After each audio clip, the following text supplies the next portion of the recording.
আল্লাহ তাআলা পবিত্র কোরআনের মধ্যে বলেন, ইয়ালামুনা যাহিরাম মিনাল হায়াতিদ দুনিয়া ওয়া হুম আনিল আখিরাতি হুম গাফিলুন।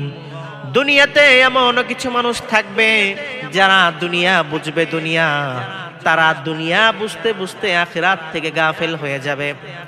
আমার বন্ধুগণ, একটি ঘটনা বললেই আপনারা বুঝতে পারবেন। মদিনার বাগানগুলোর মধ্যে এক এতিম ছেলের বাগান ছিল। তার বাগানের পাশে আবু লুবাবা নামক এক ব্যক্তির বাগান ছিল। সেই এতিম ছেলেটি তার বাগান বরাবর প্রাচীর দিতে গিয়ে দেখলো প্রতিবেশীর একটি খেজুর গাছ সীমানার মধ্যে পড়ে যাচ্ছে। সেই এতিম ছেলেটি আবু লুবাবার কাছে গিয়ে সমস্যার কথা জানালো এবং বলল, তুমি তোমার খেজুর গাছটা আমার কাছে বিক্রি করে দাও। আবু লুবাবা কোনোভাবে রাজি হয় না। সেই এতিম ছেলেটি কোনো উপায় না পেয়ে বিশ্ব নবীর দরবারে চলে গেলেন এবং বিশ্ব নবীজিকে সমস্ত ঘটনা খুলে বললেন। বিশ্ব নবীজি আবু লুবাবাকে মসজিদে নববীতে ডেকে আনার জন্য নির্দেশ দিলেন। আবু লুবাবা যখন মসজিদে নববীর মধ্যে আসলেন, বিশ্ব নবীজি আবু লুবাবাকে বললেন, ও আবু লুবাবা, তুমি এই খেজুর গাছটি অর্থের বিনিময়ে হলেও এই এতিম ছেলেটিকে দিয়ে দাও। আবু লুবাবা বিশ্ব নবীজির কথায় রাজি হয় না।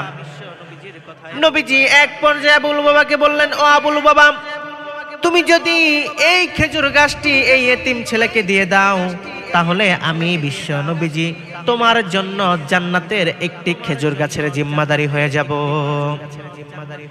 আমার বন্ধুগণ, জান্নাতের একটি গাছ কত বড় হবে? বিশ্ব নবীজি হাদিসের মধ্যে বলেন, ইন্না ফিল জান্নাতি লাশাজারাতান ইয়াসিরুর রাকিবু ফি যিল্লিহা মিয়াতা আমিন লা ইয়াকতাউহা।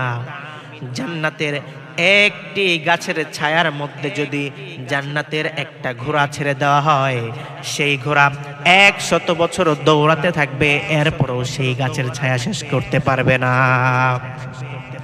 এবার চিন্তা করেন জান্নাতের এক একটি গাছ কত বড় হবে।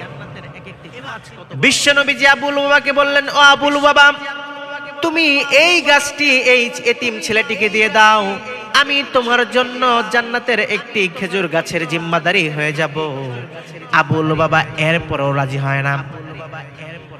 উপস্থিত সাহাবীদের মধ্যে সাবিত রাদিয়াল্লাহু তাআলা আনহু ছিলেন, যিনি মূলত আবু দাহদা নামে পরিচিত।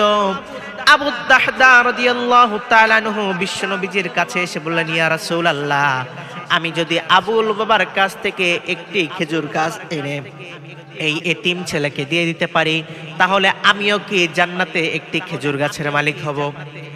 বিশ্ব নবীজি বললেন, হ্যাঁ, তুমিও জান্নাতের একটি খেজুর গাছের মালিক হবে। আবু দাহদা রাদিয়াল্লাহু তাআলা আনহু আর দেরি না করে সোজা আবু লুবাবার বাসায় চলে গেলেন। আবু লুবাবাকে বললেন, ও আবু লুবাবা, মদিনাতে আমার 600 খেজুর গাছ আছে এবং একটি মনোরম বাড়ি আছে। আমি সেই 600 খেজুর গাছের বিনিময়ে তোমার এই খেজুর গাছ নিতে চাই।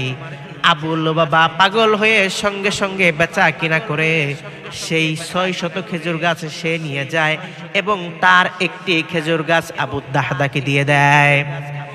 আবু দাহদা রাদিয়াল্লাহু তাআলা আনহু একটি খেজুর গাছের মালিকানা নিয়ে বিশ্বনবীর দরবারে আসলেন।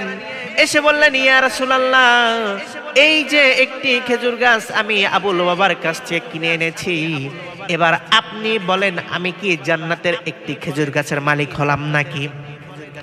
বর্ণনাকারী আনাস রাদিয়াল্লাহু তাআলা আনহু বলেন, নবীজি তখন মুস্কি হেসে বারবার বলতেছিলেন, আবু দাহদারে, তুমি জান্নাতের একটি খেজুর গাছের বিনিময়ে তুমি তোমার 600 খেজুর গাছ বিক্রি করে দিয়েছো।